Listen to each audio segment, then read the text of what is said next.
context is absolutely crucial throughout English language. It's basically how you explain what any piece of language is doing. Without the context, you're just spotting things, and that is a bit of a trap to try and avoid.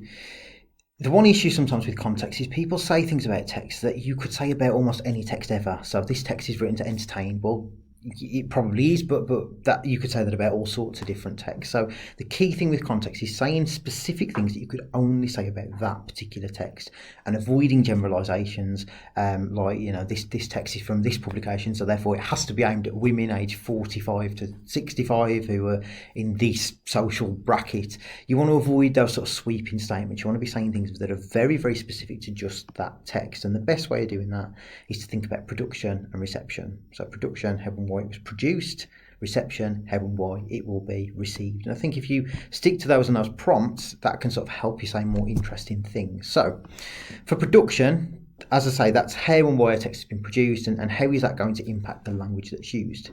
The kinds of things that may allow you to say more interesting, more specific points about the language. What the text is trying to achieve. Now, as I say, don't just say it's trying to entertain or it's trying to inform. They're quite general. Try and go beyond one simple purpose. Maybe the text is trying to entertain, but maybe it's trying to entertain by pretending it's a very serious guide, and therefore mocking people who take, that particular point of view that it seems to be presenting. That's a more interesting purpose that would only work for a few particular texts that could come up. So that's what I mean. Go beyond one simple purpose. Think about what are the range of things that this text is trying to achieve. What things could you only say about this text? And positioning is very useful. So what we talk about for author positioning, it might not be one single author, it might be a company, but we call it author position. So whoever's written it, how do they position themselves? In other words, what do they suggest about themselves? What identity do they create for themselves, and why? So there will be an actual person who's written this text, or group of people, but the positioning is different. The positioning is what are they implying about themselves. So are they presenting themselves actually a very cynical person who's fed up that nobody's using common sense? Are they presenting themselves as a friendly advisor who doesn't want to patronise you? Are they presenting themselves as your friend? Are they presenting themselves as an objective expert who's just presenting you the facts? That's positioning. Who is the text actually designed for? So who have they got in mind when they make it? Is it a wide audience? Is it a more niche audience? Are there actually a range of audiences? And within that niche, what sort of people are they trying to target here? And like I say, don't just look at where it's from and go, well, it must be men or women aged whatever from this social class. Because yes, a paper might broadly be aimed at those people, or a website might broadly be aimed at those people, but that particular article might be for a very different group. So who is it for? Is it full of references that only a small audience would understand? If so, why? Is it actually making a real effort to be accessible to as many people as possible? If so, why? Does it change? Are there bits that would appeal to different audiences? How is the topic or the other people in the text represented, and why might this be? So what are they trying to make us think about, either other people or the topic or the thing that this text is about? What are they trying to say about it? What are they trying to make us think about it? Are they trying to make us like it, not like it, respect it, not respect it, fear it, not fear it, etc.? And linking to that, who is the text trying to empower or disempower? Who is this text trying to give power to? Who is the text trying to take power away from? Are they trying to empower themselves, or are they actually trying to avoid exerting too much power? Are they trying to empower us or not? If, for example, it's a charity advert, are they trying to empower the people that the charity is trying to help, and say, you can help them be even more effective? Or is it trying to disempower those people and saying they really need your help? Those things are going to be more specific and more interesting than just generic points about audience or purpose or what genre it is. So context of reception is, how is this text going to be received, and why, how others react to it. Audience positioning can be very useful. So there's author positioning, but there's also audience positioning. What is implied about the person reading this text? What is the identity that's built for them? So again, there'll be an actual reader who could be anyone, but there'll be an implied reader. There'll be a position of a reader. It will be implied to be aimed at. For example, if it's an article about technology, it might be positioning the audience as someone who knows very little about technology and thinks it's a ridiculous thing. Or it might be positioning the audience as already knowing an awful lot and already understanding, and they don't need these things explaining to them because they're positioned as already knowing. They might be employed to already think a certain way or already agree with the writer. How does that happen and why? How might they actually access the text? Will it be on the phone? Is it an advert? Is it on packaging? So rather than just say the genre, think about how are the audience actually going to access this realistically. Are they going to just skim read? Are they going to read it in detail? How, when, why are they going to be sitting to read that text? What are they trying to get from it, and how does it meet their needs? What is the audience going to need from this text, and how does the text prove or show or suggest that it's going to hit those needs? How is the text either interactive or familiar to them? So is it an online text? Does it have web links? Does it have questions? Does it have message boards where they can actually post? Does it build interactivity that way? Or does it build a sense of interactivity or familiarity through things like shared jokes or references that only a certain audience would understand? How does it imply that we can sort of answer back? And then for power again, how does it empower or disempower the audience? Or how does it avoid offending or disempowering them? So if a text is written to advise, often texts to advise are very, very careful to avoid disempowering us. They don't want to seem like they're telling us what to do. They want to seem like they're giving us the choice. So they're very keen to avoid disempowering. But other texts, a list of instructions or a list of orders, is very clear about sort of taking power and removing power from us. So how does it do those things? To give an example, I've got the prompts in the orange boxes there, and I've got this article that I've used a lot from The Sun just after the general election.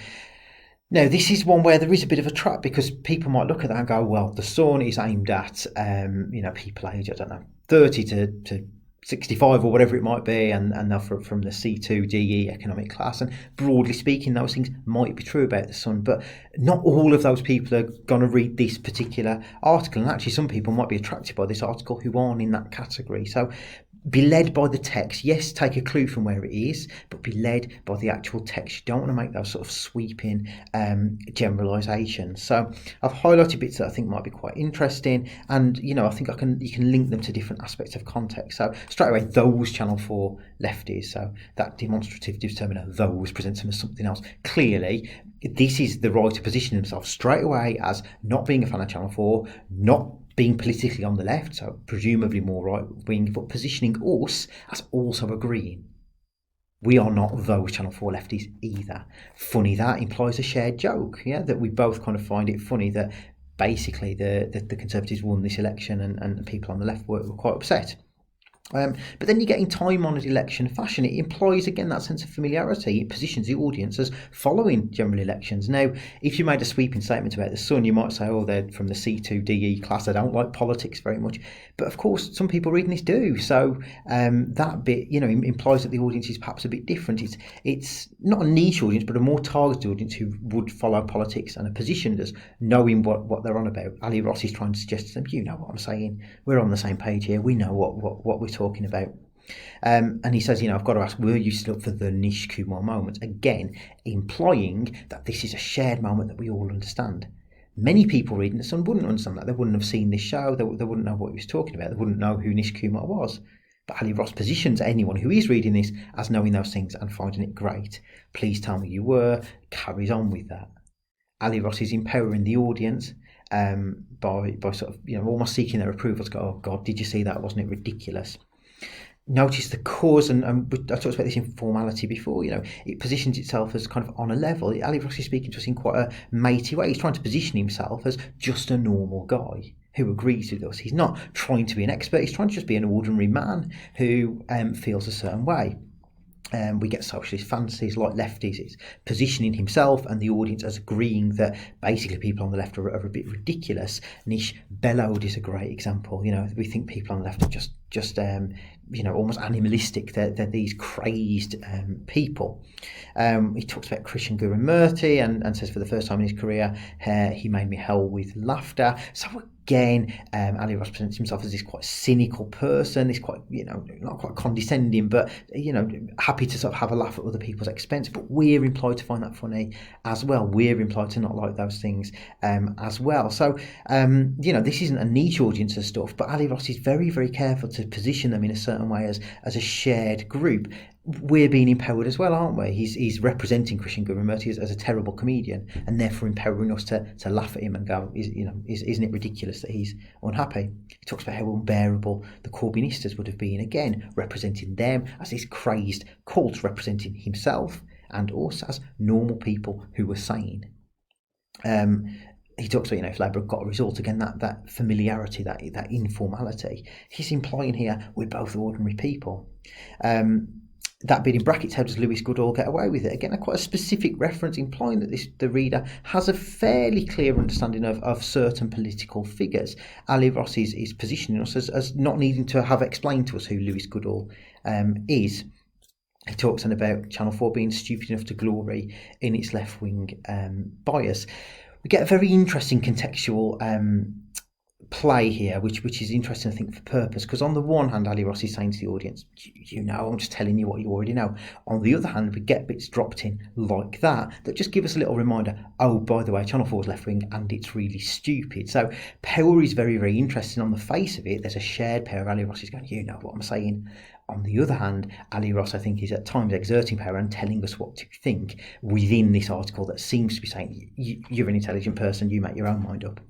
The little Channel 4 London bubble burst is great for positioning. That implies that the people reading this do not live in London, they do not live in a bubble, they are normal people. And that's where we get back to the normal readers of The Sun, broadly speaking, not always, but from the C2DE economic class, who are here employed to not be part of those crazy London elites. They're normal people. And Ali Ross, despite, I don't know where he lives, but he may well himself live in London. He certainly, working as a journalist, he's probably in some kind of a bubble, but of course what he's saying here is, I'm just a normal person like you.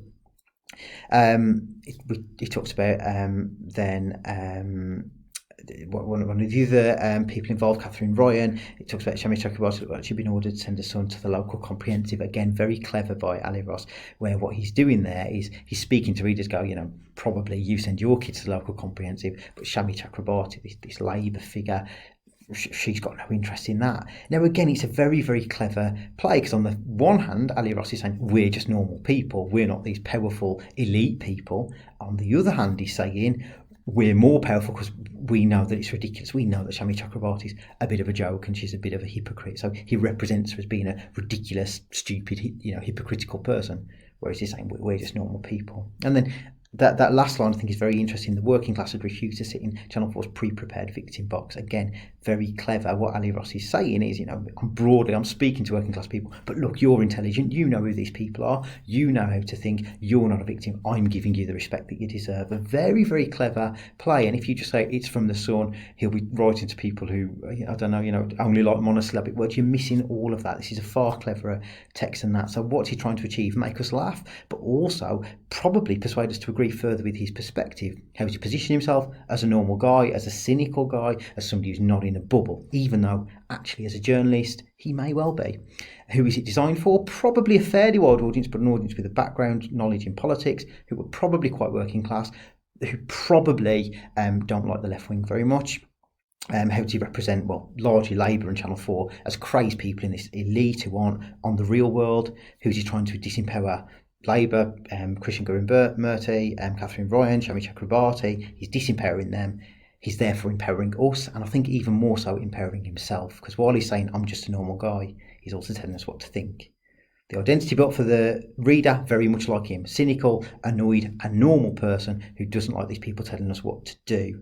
How would they access it? Possibly on the phones, possibly in the paper, but crucially, I think it's not everyone who reads The Sun. There's only certain people who are going to be drawn to this. It meets their needs by flattering them, by saying you're intelligent, but it also meets their needs by probably confirming their biases. It doesn't challenge what they think, it tells them, I think, what to think and reinforces that.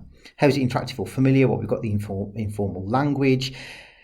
This would be on the website as well as in the paper, but it's much more about the familiarity that Ali Ross builds up here. And how does it empower the audience or avoid offending, disempowering them? Well, because Ali Ross right the way through by talking about if you're working class, you're not a victim. They're in a bubble, you're not. You might have gone to local comprehensive, but she's a hypocrite. He's empowering us all the way through, even as, at times, I think, he's sort of telling us what we should think.